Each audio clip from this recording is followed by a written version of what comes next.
Advice is a platform developed to aid students in their curricular advice. It does this by collating information, offering summaries of course information, and allowing the calculation of credits. There are three main sections in the advice project: the implementation of the website, the implementation of the chatbot, as well as the implementation of the UCT handbook reader, as well as the HCI component of the project. I will be speaking on the website implementation of the project, and then my colleagues will speak on their sections. The user study for this project showed three main features: a credits calculator to help students calculate how many credits are needed for them to graduate, an easy to understand summary of the majors and courses section of handbooks, as well as a frequently asked questions section. And these were thus the focus of our project. Advice is a full stack application, and we use Next.js with TypeScript for the front end, Next.js serverless functions for the back end, Sass for the styling, MongoDB for the database, as well as the popular MVC architecture. I will now take you through a demo of the project, starting with the handbook summaries. For this demo, I'll use the science handbook. And the handbook summary section provides a summary of the different majors offered in each faculty. And if I just go to computer science, it will then show the different first year, second year, and third year courses available in each major. And for example, if I click on an individual course, it will show me more information about that course in particular. I will now proceed to the credits calculator. The credits calculator requires a user to be signed in. So for the purposes of this demo, I will create an account and I will just use a fictitious student number and enter in a password. Then I'll just fill in my details. And for the purposes of this demo, I'll be a second year science student. And I'll click sign up. I'll get a message that my account was successfully created. Then I'll now be redirected to sign in, and I will sign in with those same details. And I should then be redirected to my dashboard. So from here, I can access the credits calculator by clicking this button here. And I will then fill in my details, say I'm second year. And for the purposes of this demo, I'll be a computer science and mathematics major. From here on, I'll be asked to choose the different courses that I've already completed. So I'll say I've done MEM 1000, I've done MEM 1019, I've done Stats 1000 S, I'll say I've done CSC 1015, CSC 1016, as well as CSC 2001, and lastly, Infos 2009. And then from there, I'll say next, and then I'll be asked to fill in the courses that I'm currently doing. So I'll say I'm currently doing MEM 2000, I'm currently doing CSC 2002, Stats 2007 S, and I'll also say Info 2011. And then from there, I'll submit, and it will then calculate my credits and show me my current standing. And yes, lastly, there's the glossary and the frequently asked questions section. And this just for the glossary page, it just shows different terms and abbreviations used in UCT sites and other UCT material. And it just gives you an explanation of what those terms mean. And for the frequently asked questions, we just have a set of frequently asked questions, which are both searchable as well. And that is about it for my section. I will now hand over to AJ to take us through the chatbot. Thank you, Tino. I was responsible for the chatbot aspect of the website. The chatbot is meant to be an intelligent agent capable of providing answers to simple academic questions. These are questions that one could be able to figure out from searching through the UCT handbooks or UCT websites. You can think of it as a search box for the UCT websites or UCT handbooks. First, I will give a summary of how the chatbot was implemented, then I will show the chatbot in action. Python was the language of choice due to its vast library supporting text processing such as TensorFlow and the Natural Language Toolkit. Flask was used to make the chatbot a web application. The training data and regular expressions were stored in JSON files, and the database of choice was MongoDB.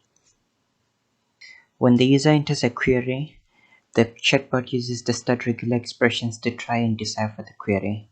If the query matches one of the regular expressions, then an answer will be provided from the information stored in the database. If that fails, the chatbot uses the pre-trained deep neural network to figure out an answer. The neural network was trained on questions from some of UCT websites' frequently asked questions pages. If both those methods fail, then a web search is made.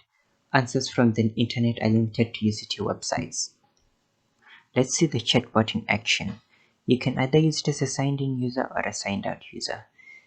So you could use it to find out simple queries like NQF credits of a certain subject,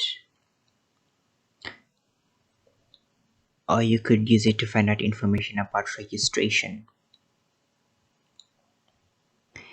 When answers are provided, links are also provided in some of the questions. And if information is not found in the regular expression or in the neural network, then a website is made which prints back information from a UCT website.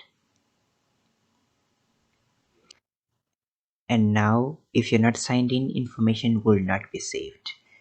I'll now show how information will be saved if you're a signed in user. This gives us a chance to see some of the suggestions provided on how to ask questions if you have no idea what to do.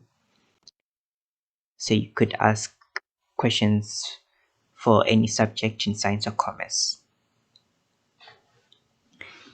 such as prerequisites and the courses in different years. You could also ask information about a student advisor, like an email. We will now sign back in to say that the information is saved. And it is. And that's it for the chatbot. I will now hand over to Michael for the PDF reader. Thank you, AJ. My role in this project was researching the human-computer interaction aspects of the proposed system, as well as the collection of the UCT degree and course data for populating Advice's database with. Since we didn't have access to UCT's database, the next best solution was to get the data from the student handbooks. These are what the students are expected to read before speaking to a student advisor about their choice of study. Adding each and every one of these pieces of data manually would be far too tedious, so I developed an application to automate the process. I built an application that can read any Faculty of Commerce or Science handbook and extract all the degrees and course information from them. It then uploads the info to Advice's database. Here's a quick look to see what's inside a typical student handbook. The first page of a student handbook contains the faculty that it is for. The program can detect this by looking at the heading. I've highlighted it here. Faculty of Science 2021.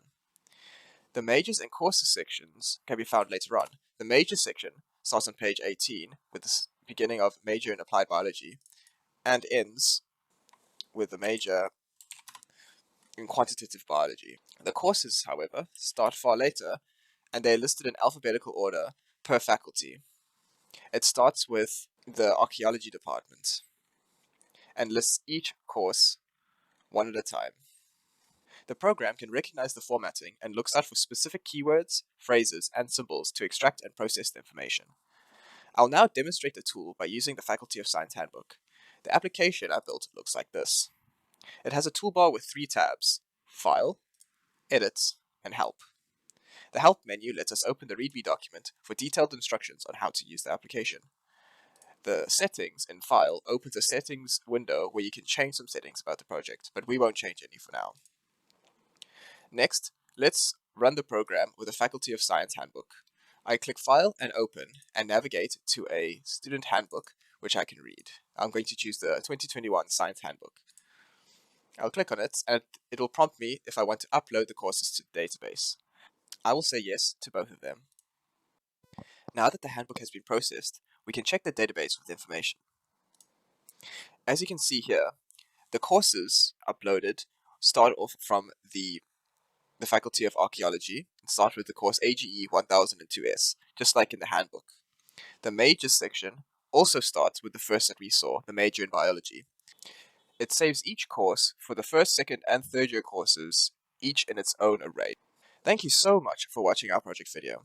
We hope you enjoyed the presentation and that you now have a good understanding on what our exhibit is about. Thank you very much.